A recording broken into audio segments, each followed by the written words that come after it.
Ha? Ano po? Bingi siya, hindi niya marinig. Wait lang, interview tayo ng iba. Narito naman po ang bulag. Ano po ang nasakyan? Oh, nakita ko po dyan, nakita ko. Tapos, nasakyan ko yun. Ewan po. At eto po, may isa pang saksi. Alamin po natin ang tunay na nangyari. Ito yung kami. Pagsuweta, ano po nangyari? Sinapal ko kaya lang. Hindi ako makakaya. Mga kaibigan, isa po siyang pilay, hindi po siya makakayo. Pero magtanungin po natin si Roan daw sa ano kung ano ang tunay na nangyari. Miss Roan, ano yan? Mga kaibigan, sabi ko po, nagsalpukan daw ang bus at ang jeep. Sumabihin ang mga batang sumakay na kasama.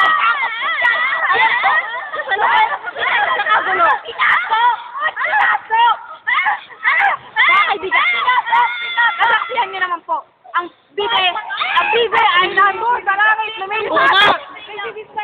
Pero po, mga kaibigan, ang bibe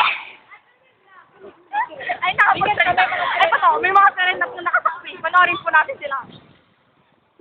Isang sila yung ano na, nasaksihan mo sa nagbangga ang bus at jeep. Naputan ang kontas ko! Nakita ko sila! Hindi ko pagmindaan. Paano na ako lalaban? Paano na ako extra sa Marin? Ay, ano? Jezebel! Jezebel! Pagkakitakan na, nahati yung palikpe. Makakasakit. Si Doña Guada, may kasalanan. Doña Guada? Ako may kasalanan. Ako nga tumulang kay Roan para maging food ka rin ng taas.